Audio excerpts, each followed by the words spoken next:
You have left food on the stove and walked away for just a minute, trusting everything would still be there when you returned. Now imagine walking away from your entire life, your coffee still warm, your coat still on the hook, and never coming back. That is what happened aboard a ship called the Mary Celeste in 1872. 10 people vanished without a trace. But the real answer is far stranger than any ghost story ever told about it.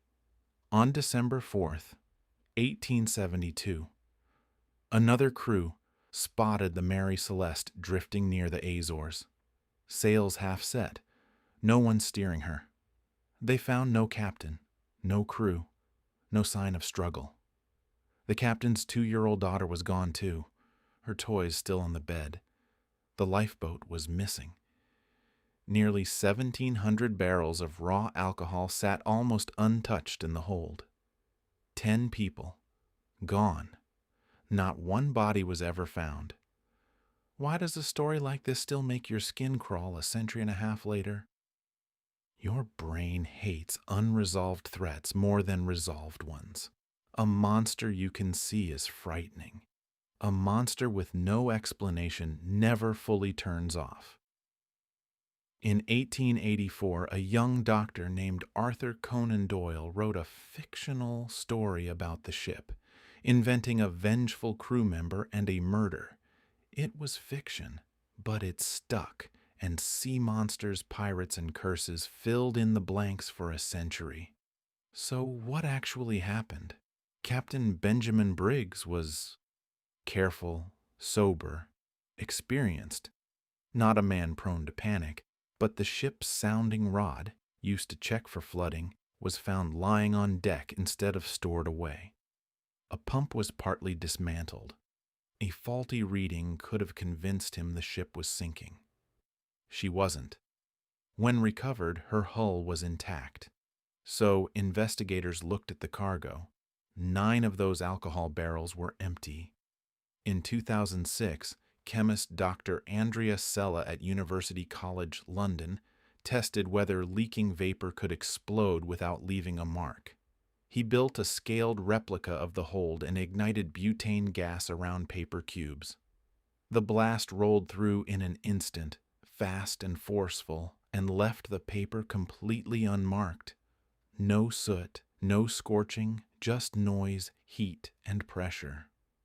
2 decades later, researchers Jack Robotham and Frank Mayer at the University of Manchester pushed the idea further, using modern computer modeling to track the temperature inside the hold as the ship sailed from freezing New York into warmer Atlantic waters.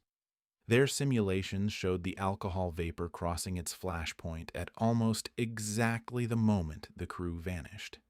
The ship may have let out a deafening, invisible blast, violent enough to terrify a captain, and leave nothing behind to prove it happened. Picture that moment. A sudden roar below deck, the floor lurching, smoke curling from the hatch though nothing is burning. You have a 2-year-old below decks. You do not stop to investigate. You get everyone into the lifeboat, keeping it tied to the ship, planning to reboard once the danger passes. Historians believe that is exactly what happened and that the rope simply failed. A frayed line, a sudden wave, and 10 people were left adrift in the open Atlantic in December, with nothing but what they could grab in seconds. You already know how that story ends.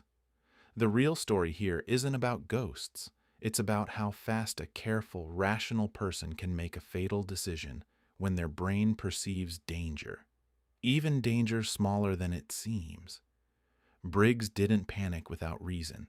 He acted exactly the way a competent, protective person is built to act. And it may have cost him everything. That instinct is still inside you. When something loud and unexplained happens near the people you love, your brain doesn't wait for an investigation.